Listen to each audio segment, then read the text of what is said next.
హల్లెలూయా. సంతోషంగా ఉన్నారా? సంతోషంగా ఉన్నారా లేదా? హల్లెలూయా. సంతోషంగా ఉన్నారా? హల్లెలూయా. దేవునికి మహిమ కలుగును గాక. ఆమేన్. శ్రమ మరణ దినాల్లో మనము రెండవ ఆదివారంలోనికి మనము వచ్చి ఉన్నాం. హల్లెలూయా. చాలా మంది శ్రమ మరణ దినాలని ఒక ఆచారంగా ఆచరిస్తారు. ఆ విధంగా ఉండకూడదు, కానీ మన ఆత్మీయ లాభానికి ఆశీర్వాదకరంగా ఉండాలి. అంతేనా? అంతేనా కాదా? మీరు త్వరగా నా ప్రశ్నలకు జవాబిస్తే నేను త్వరగా మిమ్మల్ని నేను ముగించి పంపిస్తాను. హల్లెలూయా. ఈరోజు మన ఆత్మీయ లాభం కొరకు ఏర్పరచుకున్న దేవుని వాక్యము 3 విషయాలు మీకు తెలియజేస్తున్నాం. ఒకళ్ళు మొదటి సామ్యూయేలు, క్షమించండి, 2వ సామ్యూయేలు 9వ అధ్యాయం తీసి పెట్టుకోండి. పాత నిబంధన గ్రంథం నుంచి 2వ సామ్యూయేలు 9వ అధ్యాయం 1 నుంచి 13 వచనాలు చదివేవద్దు, కానీ నేను చెప్తాను. అదేవిధంగా క్రొత్త నిబంధన నుంచి అపోస్తలుడైన పౌలు గలతీయులకు రాసిన పత్రిక 6వ అధ్యాయం మనము తీసుకుందాం. అంత మాత్రమే కాదు, అదేవిధంగా ఇంకొకళ్ళు మార్కు రాసిన సువార్త తీసి పెట్టుకుందాం.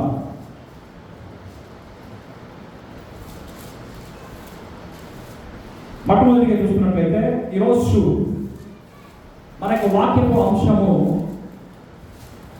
పరస్పర భారము మోయుట. ఏంటండి?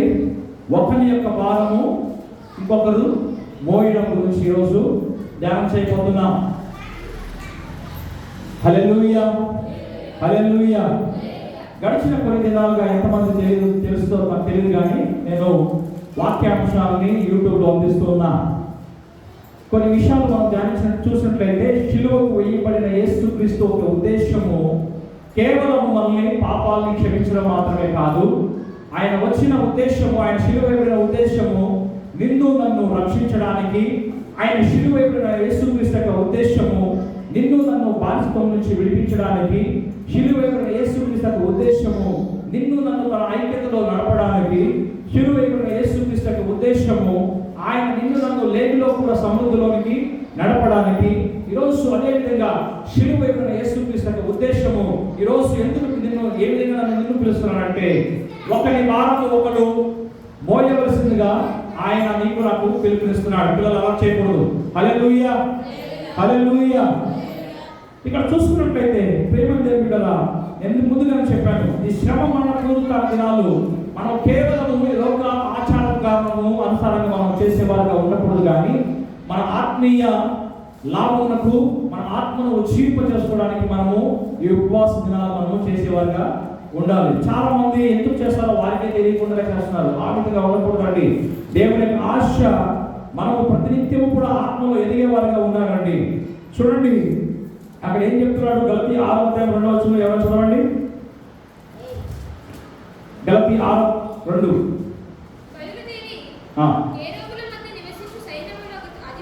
అమ్మా, గలతీయులకు రాసిన పత్రిక 6వ అధ్యాయం 2వ వచనం.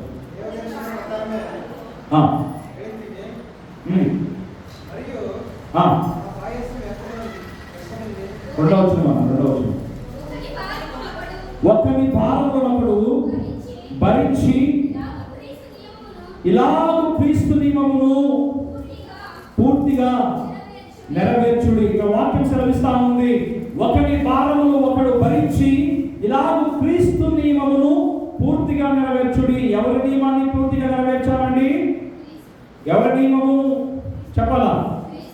క్రీస్తు నియమము పూర్తిగా మనము నెరవేర్చుగా ఉండాలి. ఈ లోక నియమాలు కాదు, ఈ లోక పద్ధతులు కాదు, ఈ లోక ఆచారాలు కాదు, కానీ క్రీస్తు యొక్క నియమాన్ని మనము నెరవేర్చుగా ఉండాలి. ఎందుకంటే నిన్ను నన్ను తన విలువైన రక్తం ద్వారా ఆయన కొనుక్కున్నాడని మనం చూస్తున్నాం. హల్లెలూయా.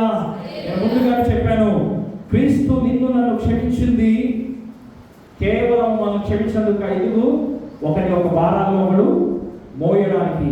మొదటిగా చూసుకున్నట్లయితే ఇందాక నేను చెప్పిన విధంగా ఇక్కడ 2వ సమూయేలు గ్రంథంలో మనం చూసుకున్నట్లయితే 9వ అధ్యాయంలో ఒక విషయం, మొదటి విషయం ఏమంటుందంటే, యోనాతాను బట్టి నేను ఉపకారం చూపునట్టు సౌలు కుటుంబంలో ఎవరైనా ఉన్నాడా అని ఆ క్షమించండి, దావీదు రాజు అడుగుతా ఉన్నాడు. చూడండి, ఇక్కడ గమనించినట్లయితే చాలా సంవత్సరములు దావీదు కుటుంబానికి, సౌలు కుటుంబానికి యుద్ధంలో జరిగిన తర్వాత చివరి పక్షంలో దావీదు తన సింహాసనాన్ని ఆయన స్థిరపరుచుకున్న తర్వాత ఆయన మాట్లాడుతున్న మాట అంటే, ఎవడైనను యోనాతానును బట్టి నేను ఉపకారం చూపుటకు సౌలు కుటుంబంలో ఎవడైనా కలనా అడుగుతున్నాడు. మనందరికీ తెలిసిన ఏంటి విషయం, ఆ కాలంలో రాజు సింహాసనాన్ని అధిష్ఠించిన తర్వాత రాజు యొక్క నియమాలేంటి? ఆ కాలంలో శత్రుశేషం ఉంచేవారా? శత్రుశేషాన్ని ఉంచేవారా? ఎందుకు? తన రాజ్యాన్ని భద్రపరచుకోవాలంటే ఏం చేసేవారు? ఇప్పటికీ నడుస్తుంది రాజకీయాల్లో కదా, అప్పుడు ఉంది, ఇప్పుడు ఉంది. అప్పుడు ఇంకా మరీ పరిపూర్ణంగా ఏం చేసేవారు? తన శత్రుశేషం ఎవరు ఉండకూడదని అంతకుముందు రాజు యొక్క కుటుంబాన్ని సర్వనాశనము చేసేవారు. అయితే ఇక్కడ దావీదు అంటాడు, సౌలు కుటుంబంలో నేను యోనాతాను బట్టి ఎవరైనా మేలు చేయడానికి మిగిలి ఉన్నారా అని అడుగుతున్నాడు. చూడండి, అక్కడ గమనించుకున్నట్లయితే, ఎందుకంటే ప్రియమైన బిడ్డలారా, దేవుని వాక్యం సెలవిస్తా ఉంది. మీరు తర్వాత చదవండి, 1 సమూయేలు 20:14-17 చూసుకున్నట్లయితే, ఈ యోనాతాను ఎవరు? దావీదు యొక్క స్నేహితుడుగా ఉన్నాడు. దావీదులు ఒకరు ఆనుకుని మంచి స్నేహితులుగా ఉన్న వీరు ఒక ఒడంబడిక చేసుకుంటున్నారు. ఆ ఒడంబడిక ప్రకారమే దావీదు ఏమంటాడంటే, దానిని బట్టి నేను యోనాతాను కుటుంబంలో ఎవరైనా మిగిలి ఉన్నారా అని అడుగుతున్నాడు. మొట్టమొదటి విషయం ఏంటంటే, ప్రియమైన దేవుని బిడ్డలారా, ఒడంబడికకు సంబంధించిన కృప ఏంటి? ఒడంబడికకు సంబంధించిన కృప. శత్రుశేషం మిగిల్చలేని ఆ టైంలో దావీదు అంటాడు కదా, మొదటి వచనం ఏమంటాడు? యోనాతాను బట్టి నేను ఉపకారం చేయడానికి సౌలు కుటుంబంలో ఎవరైనా ఉన్నాడని పిలిచినప్పుడు, సీబా అనే పనిపాటి పిలిచినప్పుడు, అవును స్వామి ఉన్నాడు. ఎక్కడున్నాడు? ఒక ఇంట నివసిస్తున్నాడు. ఏంటి ఆ ప్రదేశం అని చెప్పినట్లయితే చూడండి, 2వ వచనంలో 3వ వచనం చదవండి. నాకు దయ చూపినట్టుగా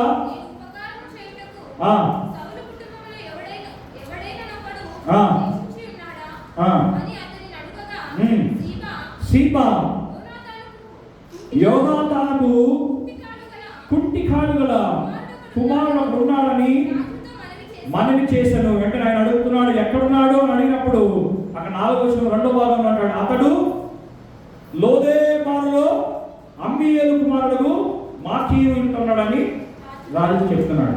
ఇక్కడ నేను లోతుగా వెళ్ళడం సమయం చాలా తక్కువ ఉంది కనుక, ప్రియమైన దేవుని బిడ్డలారా, మొట్టమొదటి విషయము మెఫీబోషెతు ఎవరు? యోనాతాను కుమారుడు యొక్క మెఫీబోషెతు ఉన్నాడు రాజా అని ఈ సీబా అనే వ్యక్తి చెప్తా ఉన్నాడు.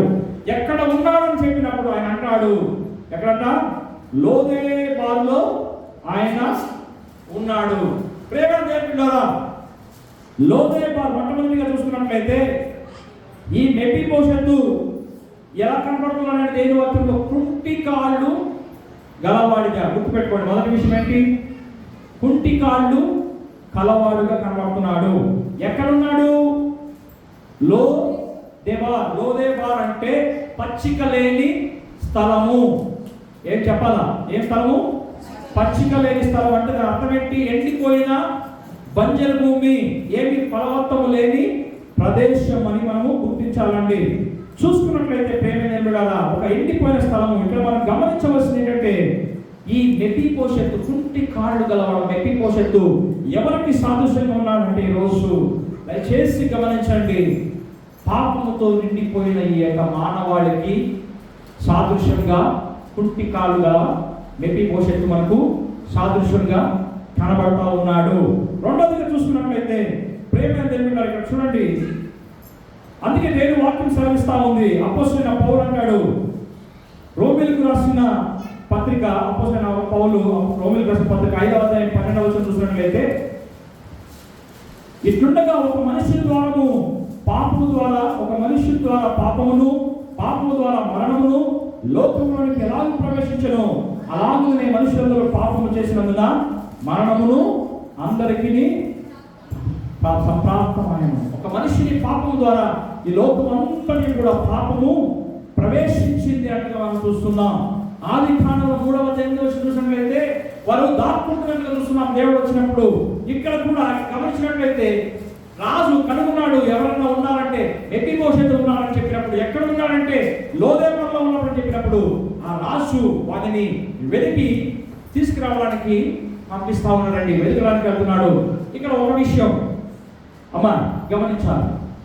ఇక్కడ మెఫీబోషెతు దావీదుని వెతుక్కుంటూ వచ్చాడా, దావీదే మెఫీబోషెతు వెతుక్కుంటూ వెళ్ళాడా? చెప్పండి. ఎవరు? దావీదే మెఫీబోషెతును వెతుకుతున్నాడు. నేను ఇందాక చెప్పాను, మెఫీబోషెతు ఎవరికి సాదృశ్యంగా ఉన్నాడు?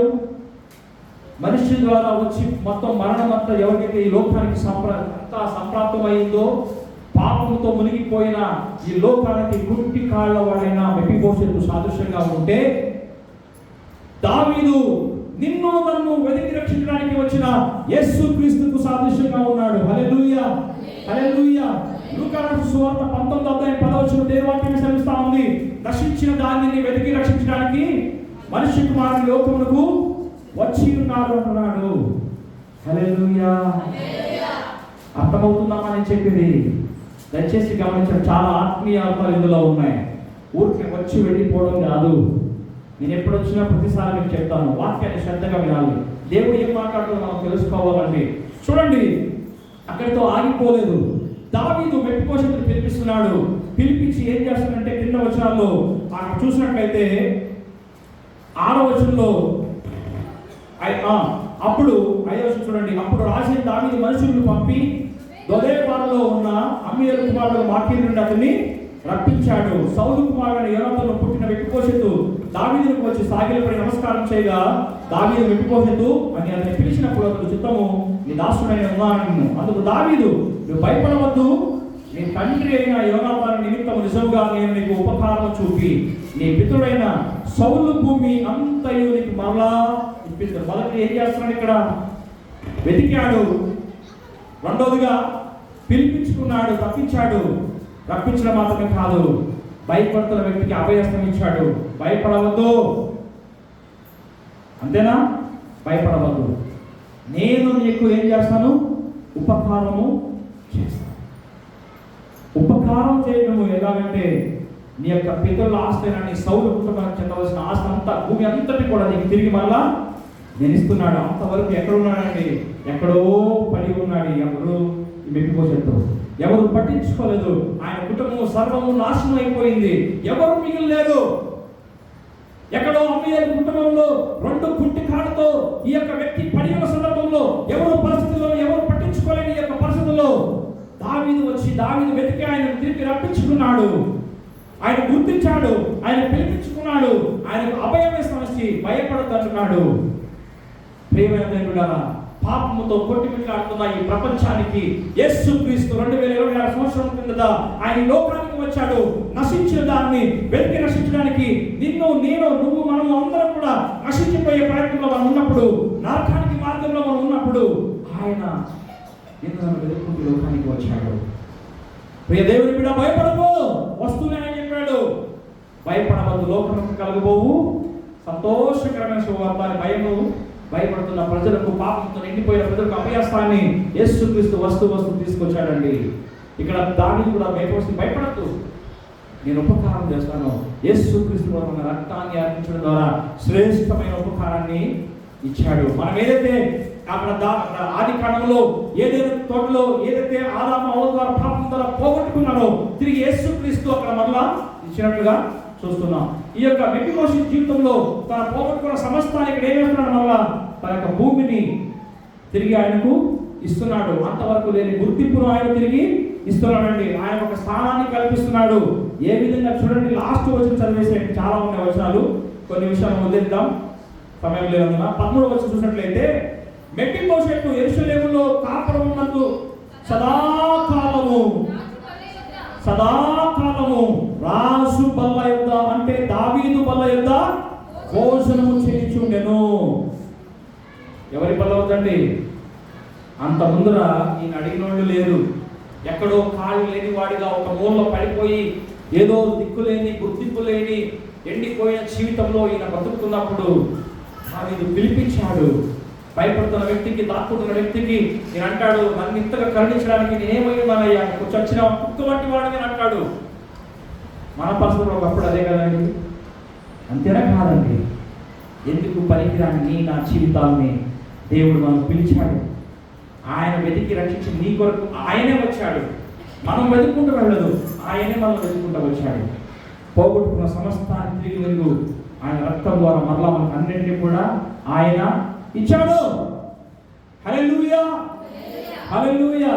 ఇక్కడ అంటాడు, సదాకాలం రాజు బల్ల వద్ద ఆయనకు భోజనం చేయడానికి అవకాశాన్ని కల్పించాడండి. తన పోగొట్టుకున్న సొంత భూమిని అంతా ఇచ్చి ఆ యొక్క పనివాడికి చెప్తున్నాడు, ఈ వ్యక్తి కొరకు మొత్తం ఈ యొక్క వ్యవసాయ భూమి, తన తాత వ్యవసాయం ఏదైతే ఉందో అంతా కూడా పండించి ఆస్తి అంతా కూడా ఈ కింద దాసుడిగా పనిచేయాలని ఆయన దాసుడిగా ఆజ్ఞాపిస్తున్నాడు దావీదు మేటి పోషణను బట్టి. ప్రేమ తెలిపినారా, ఈరోజు కేవలము నిన్ను నన్ను యేసు క్రీస్తు ఆయన భోజనపు బలవతమై ఈరోజు లేదు, కానీ మనం ఆయన భోజనపు బలవతకు మనల్ని మాత్రమే పిలవలేదు. నిన్ను నన్ను ఆయన పోగొట్టుకున్న గుర్తింపు నుంచి వెతికి రక్షించి నిన్ను నన్ను ఆయన దగ్గరకు తీసుకుంది. తిరిగి ఇతరులను మనం కూడా ఆయన దగ్గరకు తీసుకుని రావడానికి నోరు తెరవాలి. హల్లెలూయా, హల్లెలూయా. ఎందుకు నిన్ను నన్ను దగ్గరకు తీసుకున్నాడు ఆయన? హల్లెలూయా.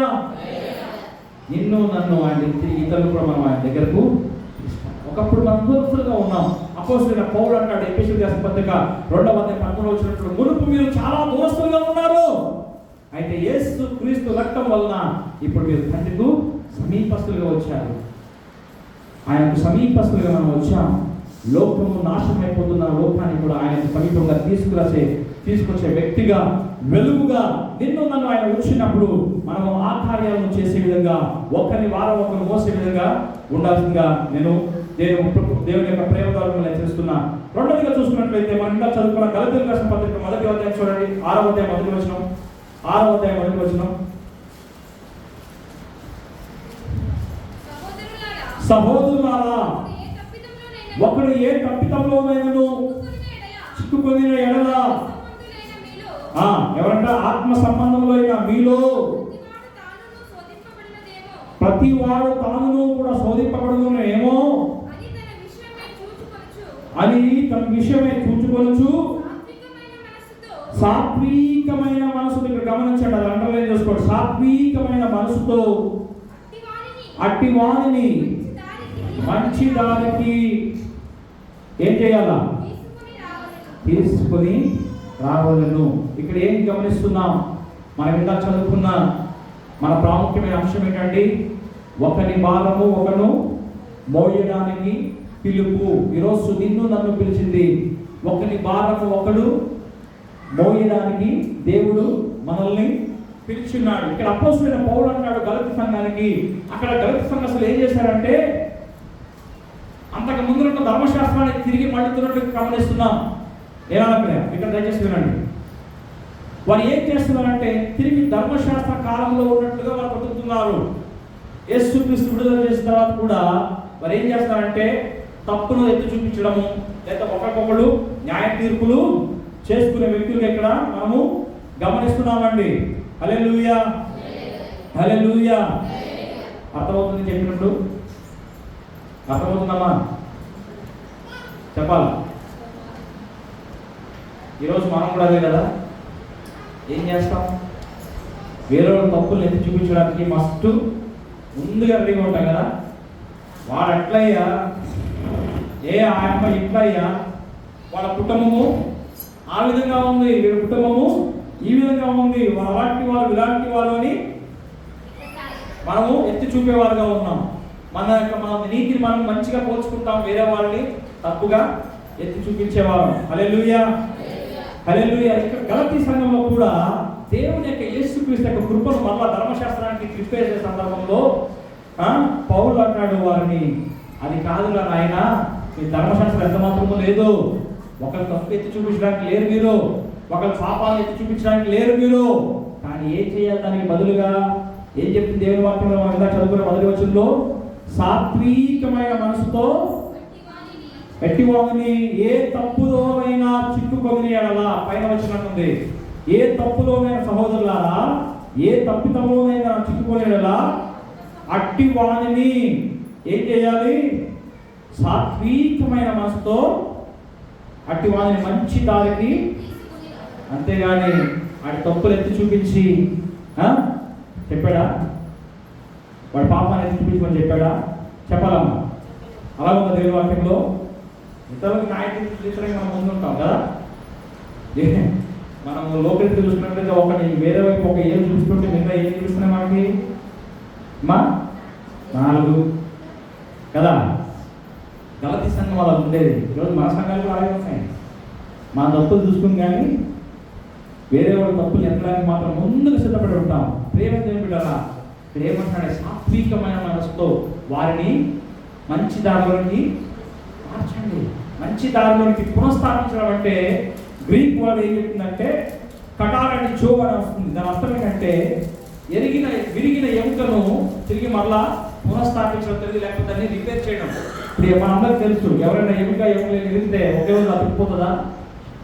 దాన్ని బాగు చేయడానికి ఏం పడుతుందండి? చాలా సమయము పడుతుంది కదా. అంతేనా కాదా? అవునా?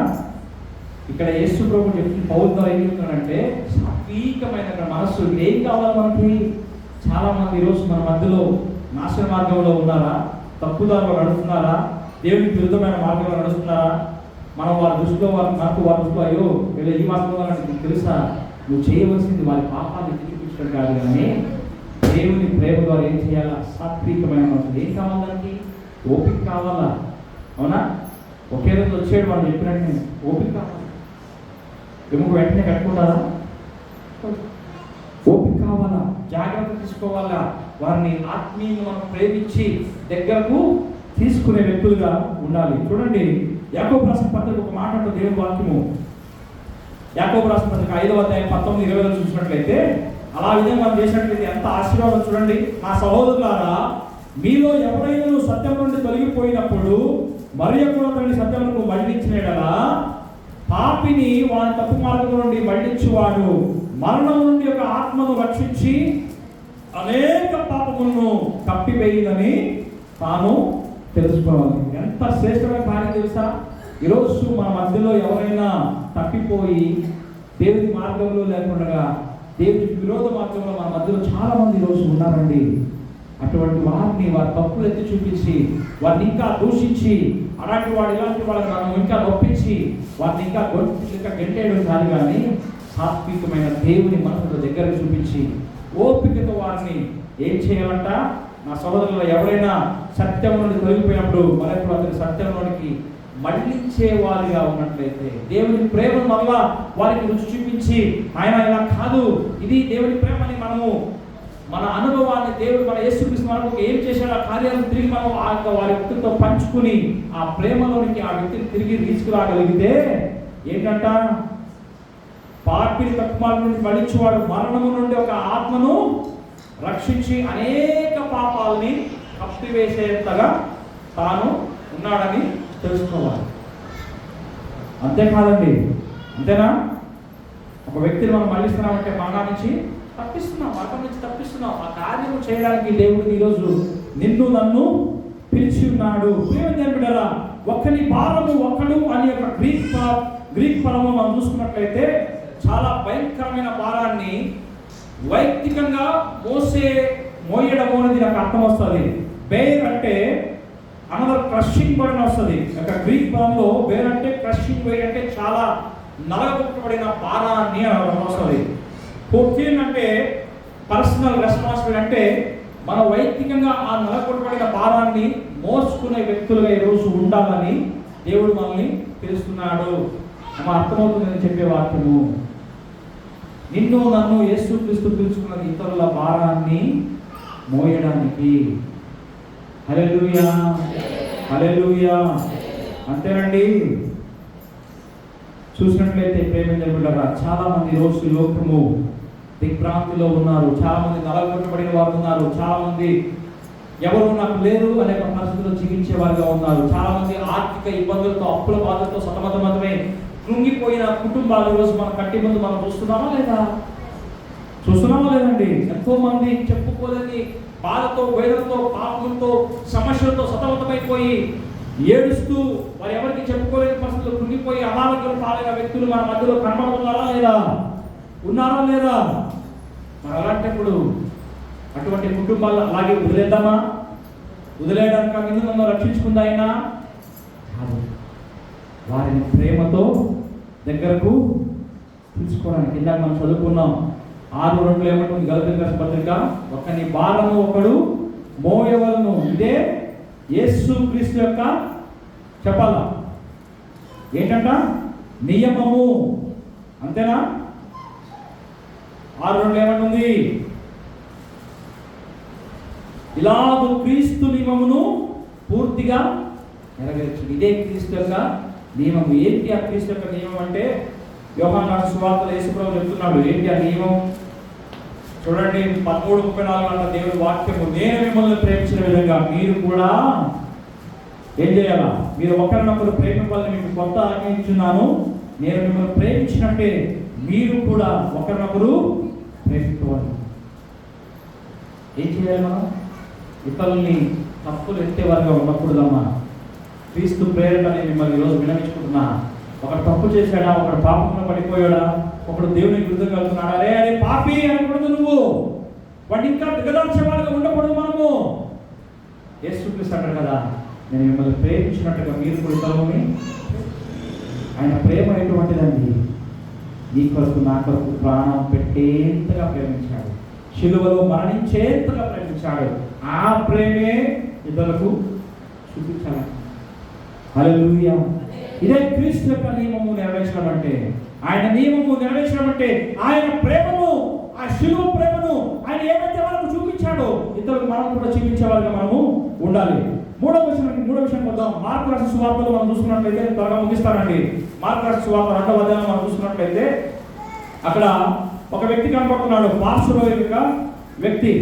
చూడండి, అక్కడ యేసు ప్రభు శిష్యులు కొన్ని దినాల తర్వాత కపెర్నహూముకు వస్తున్నారు. ఎక్కడికండి? కపెర్నహూముకు వస్తున్నప్పుడు ఆయన చేసిన అద్భుతాలను బట్టి అనేక మంది జనం వచ్చేసి అక్కడ గుంపు కూడిపోయారు. అక్కడ ఒక పక్షవాయు రోగిని తీసుకొస్తున్నారు. ఎవరు? ఒక 4 తీసుకొస్తున్నారు. ఎన్ని విషయాలు అందరూ తెలిసినాయి కదా, అవునా? స్థలము లేనందున వారు ఏం చేస్తున్నారు? పైకప్పును తీసివేసి, ఇంటి పైకప్పును తీసివేసి ఆ యొక్క రోగిని మంచం ద్వారా అలాగే దించుతున్నారు. అంతేనా? చూడండి, ఆ కాలంలో మొదటి శతాబ్దంలో ఇళ్ళ దిమ్మలు ఆ చెక్కలతో వేసిన దిమ్మల పైన మట్టితో పూసినటువంటిగా ఉండేవి. బయట నుంచి మార్గాలు, స్టెప్పులు ఉండేవాళ్ళు. ఎప్పుడైతే ఈ ప్రదేశం నిండిపోయిందో, ద్వారాలు నిండిపడిపోయి అంత మొత్తం జనం గుమిగూడిపోయారు, వారికి స్థలం లేదన్న వారికి విడిచిపెట్టలేదు. కానీ పైకప్పు తీసి యేసు ప్రభు దగ్గరికి తీసుకొస్తున్నారు. వెంటనే యేసు ప్రభు అంటున్నాడు, ఎంత గొప్ప విశ్వాసము! నీ విశ్వాసము బట్టి వారి రోగకుడు స్వస్థపరిచాడు. దేవుడు ఒక అద్భుత కార్యం చూశాడు. కానీ ఈరోజు ఇక్కడ నేను చెప్తున్న విషయం ఏంటంటే, గమనించండి, మనము గమనించవలసిన విషయం ఏంటంటే, అక్కడ ఆశ్చర్యకార్యము జరిగింది. అంతవరకు పార్శ్వరోగంతో ఉన్నటువంటి వ్యక్తి ఏమయ్యాడు? స్వస్థతను పొందుకున్నాడా? మాట్లాడాలి, మాట్లాడినప్పుడు మాట్లాడాలి. నోళ్ళు ఇచ్చాడు మనకి దేవుడు. అమ్మా హల్లెలూయా. స్వస్థతను, పక్షవాయువుల రోగి స్వస్థతను పొందుకున్నాడు. ఇక్కడ స్వస్థత గమనించవలసిన విషయం ఏంటంటే, ఈ స్వస్థతను పొందుకోవడానికి కావలసిన విషయం ఏంటి? ఇక్కడ పక్షవాయువుల రోగి తనంతట తను యేసు ప్రభు దగ్గరకు రాగలరా? నా ప్రశ్న, రాగలరా? ఇక్కడ ఎవరు తీసుకొచ్చారు? 4 తీసుకుని వచ్చారు. అంతేనా? అంతేనా కాదండి? అక్కడ మనం గమనించవలసింది అద్భుత కార్యం కాదు, కానీ ఈరోజు వాక్యానికి సంబంధించింది ఆయన 4 తీసుకొచ్చారు. నేను మరలా చెప్తున్నాను, ఈ ప్రపంచంలో చాలామంది ఈరోజు దేవుని సన్నిధికి రాలేని అవయవాలు చచ్చిపడిపోయి అంటే ఆత్మీయ రీతిలో చచ్చిపడిపోయిన వ్యక్తులు, దేవుని ప్రేమ తెలియని వ్యక్తులు, ఇందాక ఎలాగైతే ఎండిపోసిన 2 కాళ్ళు కుంటివాడుగా ఉన్నారో, లోకం ఆ విధంగా కుంటిపడిపోయి రోజు ఉందని నేను మళ్ళా చెప్తున్నాను. హల్లెలూయా. ఇక్కడ ఎంతమంది తీసుకొచ్చారు? మోసుకొచ్చారా లేదా? మరి బయట ఈరోజు ప్రపంచంలో చాలామంది దేవుని సన్నిధి తెలియని వాళ్ళు, దేవుని ప్రేమ తెలియని వాళ్ళు, దేవుని సన్నిధికి రాలేని పరిస్థితిలో ఉన్న వాళ్ళు చాలామంది ఉన్నారండి. వారిని నువ్వు నేను తీసుకొచ్చేవారుగా ఉండాలి. హల్లెలూయా. వారిని మనము మోసుకొని వచ్చేవారుగా ఉండాలి. మోసుకురావడం అంటే బలవంతంగా వారి కాలు ఎత్తుకుని రమ్మని చెప్పట్లేదు. ఏ విధంగా తెలుసా? దేవుని ప్రేమ ద్వారా వారి కొరకు ప్రార్థన చేసే వ్యక్తిగా ఉండాలి. ఉపవాస దినాలు కేవలం నీ కుటుంబం గురించి, నీ వ్యక్తిగతం మాత్రమే కాదండి. ఈ శ్రమ మరణ పూర్వదినాలు ఈ లోకంలో చాలా మంది ఈరోజు దేవుని ప్రేమ తెలుసుకోలేని వ్యక్తుల గురించి నీవు వారి గురించి ప్రార్థన చేసే వ్యక్తిగా ఉండాలి. వారి గురించి నువ్వు ఖచ్చితంగా దేవుని అడిగే వ్యక్తిగా ఉండాలి. హల్లెలూయా. అంతేనా? లేకపోతే మొత్తం అక్కడ జనం అంతా గుమిగూడిపోయి ద్వారాన్ని మూసేసినట్టుగా వచ్చే వారికి మనం అడ్డుగా ఉందామా? అమ్మా, చాలా మంది జనం ఏం చేశారంటే అక్కడ గుమిగూడిపోయారంట. ద్వారము జగనే లేదు. రోజు వచ్చినప్పుడైనా ఏం చేయాలా? స్థలం ఇవ్వాలా? అవునా? మోసుకొస్తారంట. ఇచ్చినట్టు లేదంట. జనం ఎక్కువ ఉన్నారని మొత్తం మూయబడింది. ఈరోజు మనం చాలా మందికి ఏమున్నాం అంటే మూసేవారుగా ఉన్నాం, అడ్డంగా ఉన్నాం. అలా ఉన్నప్పుడు కానీ ఆ మోసుకొచ్చిన 4 వ్యక్తులుగా పైకప్పు తీసి కిందకి యేసుక్రీస్తు దగ్గరకు వారు దింపుతున్నట్టుగా మనం కూడా దింపేవారుగా, మోసుకొచ్చేవారుగా మనము ఉండాలి. హల్లెలూయా. మూడోదిగా చూసుకున్నట్లయితే, మూడో అంశము, మనం మొట్టమొదటి ఎపికోషన్ చూసాము, గలతీ సంఘాన్ని గురించి మనం చూసాము. అదేవిధంగా పార్శ్వవాయువుల రోజు గురించి మనము చూసాం. ఇవన్నీ కూడా ఒకరి పట్ల ఒకటి భారం మోయడానికి గురించి మనము చూసుకుంటూ వచ్చాం. ఏ విధంగా ఏది సాదృశ్యం ఉందని నేను మీకు వివరించాను. అల్టిమేట్గా, అంతిమంగా సమయమైన ధర్మం ముగిస్తున్నా. ఈరోజు అన్నిటికంటే ప్రాముఖ్యమైన ఏంటంటే యేసుక్రీస్తు యొక్క సిలువ. హల్లెలూయా. అన్నిటికంటే అతి ప్రాముఖ్యంగా, అన్నిటికంటే భారము మోసింది ఈరోజు ఈ ప్రపంచంలో ఏదైనా ఉందంటే అది యేసుక్రీస్తు యొక్క సిలువగా మనము గుర్తించాలండి. అపోస్తలుడైన పౌలు 2 కొరింథీయులకు రాసిన పత్రిక 5:20 చూసినట్లయితే త్వరగా నాతో కూడా వాక్యం చూడండి. ఎందుకనగా మనం ఆయనను దేవుని నీతి అయినట్టు పాపం మెరుగని ఆయనను మన కోసం పాపముగా చేసినట్టున్నాడు.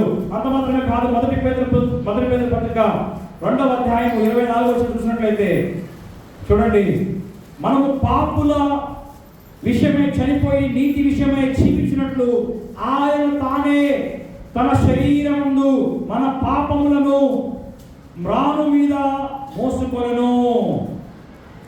ఆయన శరీరమందు మన పాపముల నిమిత్తము, ఆయన శరీరమందు మన పాపముల నిమిత్తము, మరల చెప్తున్నా, తన శరీరమందు, యేసుక్రీస్తు శరీరమందు నీ నా పాపములను బట్టి, నీ నా పాపములను ఆ యొక్క మ్రాను పైన ఆయన మోసుకున్నాడు. హల్లెలూయా.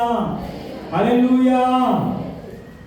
ప్రియమైన దేవుడా, అతి ఎక్కువ భారాన్ని మోసుకున్నది ఆ కలువరి గిరిపైన యేసుక్రీస్తు పాప భారాన్ని, ఈ లోకం యొక్క ప్రతి ఒక్క పాపాన్ని కూడా ఆయన మోసుకున్నాడండి.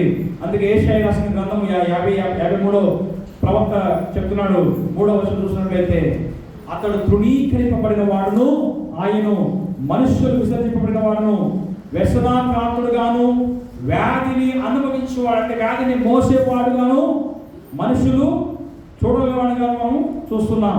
ప్రేమ బిడ్డలు చూడండి, 4వ చూడండి, యెషయా 53:4 అంటది, నిశ్చయముగా అతడు మన రోగములను భరించెను, మన వ్యసనములను వహించెను, అయినను మెత్తబడిన వారిగాను, దేవుని వల్ల బాధ పొందిన వారిగాను, శ్రమ పొందిన వారిగాను మనం అతన్ని ఎంచితిమి. 6వ చివరి వాక్యం చూడండి, మనమందరం గొర్రెల వలె తప్పిపోతుంది, మనలో ప్రతి వాడు తనకి ఇష్టమైనంతవరకు తొలగిను, యెహోవా మన అందరి దోషమును అతని మీద. అమ్మా, ఏం అర్థమవుతా ఉంది ఈరోజు? నీ నా హృదయంలో దేవుడు ఈరోజు ఏం మాట్లాడుతూ ఉన్నాడు? యేసుక్రీస్తు నీ నా భారాన్ని ఆయన కలువరి శిలువలో మోసాడు. ఈ లోకం యొక్క పాపాన్ని, ఏ పాపము లేని ఆయన శరీరమందు, ఈ లోకం యొక్క పాపాన్ని, మనము చేసిన పాపాలని ఆయన మోపాడు. తండ్రి ఆయన శరీరం పైన మోపాడండి. పరిశుద్ధుడైన ఆయన పాపిగా మార్చబడ్డాడు. శిలువ కంటే బరువైన వారం ఈ లోకంలో ఏది లేదు. తన రక్తాన్నే కాల్చాడు ఆయన, శరీరాన్ని నలగొట్టుకున్నాడు. శిలువ ధ్యానాలు చేస్తున్నాం, 40 రోజులు ఉపవాస ప్రాంతంలో ఉంటున్నాం అంటే ఇది గొప్ప విషయం కాదు. అయితే దాని ద్వారా ఏం నేర్చుకుంటున్నాం? శిలువ యొక్క విలువ మన జీవితంలో ఏం చేసుకుంటున్నాం, ఏం తెలుసుకుంటున్నాం? ఈరోజు యేసుక్రీస్తు ఆ శిలువను మోసి చూపించాడు. చూపించినందుకు నేను వాక్యం సెలవిస్తా ఉంది, నేను చేశాను కనుక మీరును ఈ కార్యాన్ని చేయండి. నేను ఏ విధంగా ప్రేమించాను మీరు ఇతరులను కూడా అదే విధంగా ప్రేమించండి. అపోస్తలుడైన పౌలు అంటున్నట్టుగా ఒకరి భారాలు ఒకడు మోయలే. ఇదే క్రీస్తు యొక్క నియమము. క్రీస్తు యొక్క నియమము కేవలం నిన్ను నీవు రక్షించుకున్నాయి, కేవలం మన స్వార్థాలను మనం చూసుకోవడం కాదండి. చూడండి ఆ మాట ఒకసారి చూసుకున్నట్లయితే రోమీయులకు రాసిన పత్రిక 15వ అధ్యాయంలో ఒక మాట ఉంటుంది. రోమా 15 మొదటి వచ్చిన చూడండి ఒక మాట.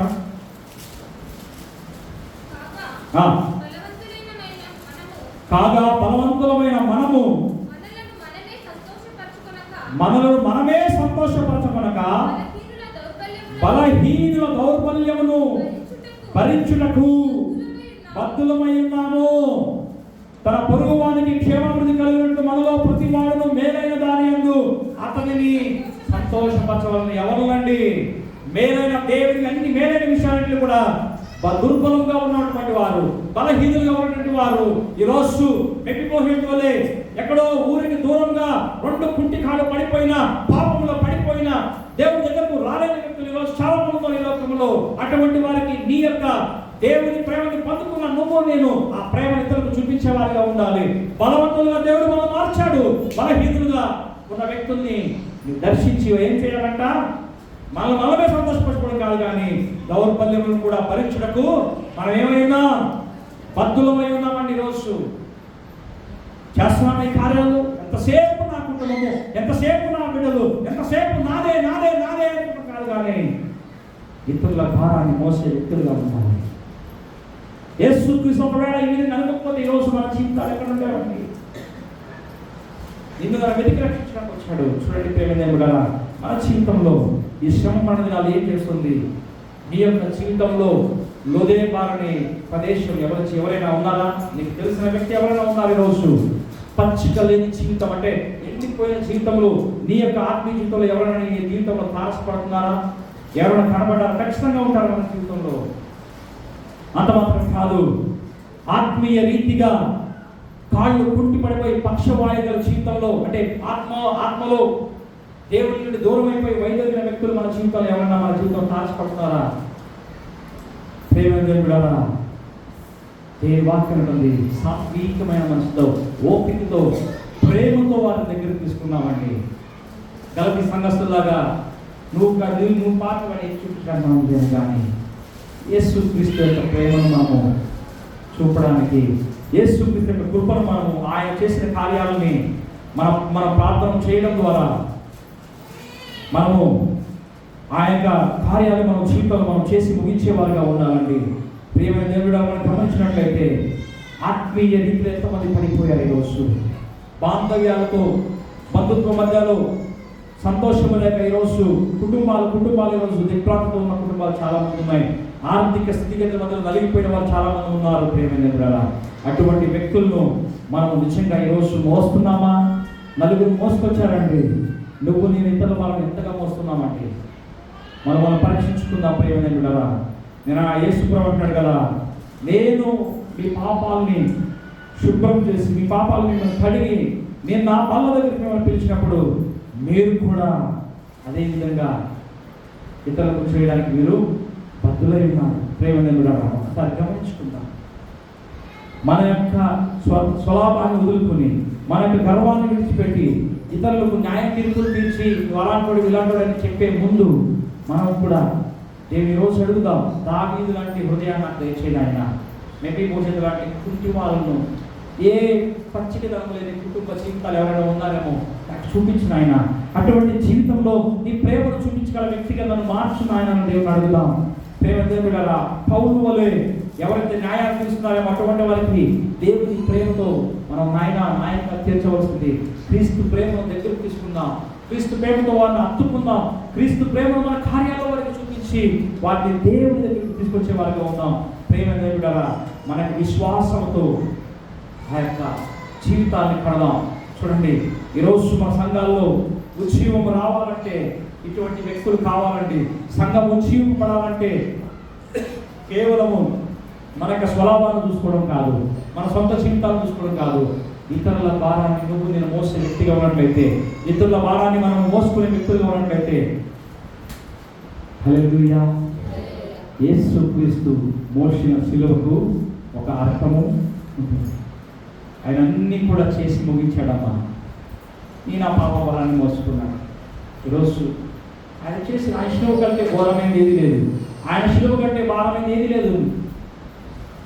ఆయన ప్రేమ ద్వారా ఇతరులు గెలుచుకున్నాం. ఎంతోమంది ఈరోజు లోకము పడిపోయింది, అవిటిదైపోయింది. లోకం పాపములో కాళ్ళు చచ్చిపడిపోయిన పరిస్థితి రోజు ఈ లోకం ఉంది. పాపంతో నిండిపడిపోయి పార్శ్వవాయు రోగిగా కదలలేని వెండిపోషితులు ఈరోజు లోకం ఉంది. నిన్ను నన్ను దేవుడు పెట్టాడంటే వారి మోసుకుందాం, వారి భారాలను మనం మోసుకుందాం, దేవుని ప్రేమ చూపిద్దాం. దేవుడు మనందరినీ కూడా దీవించునుగాక. ప్రార్థన చేసుకుందాం. చిన్న ప్రార్థన. పరిశుద్ధుడా నాయన నీకు వందనాలు. ఇక శ్రేష్టమైన అవకాశాన్ని మా అందరి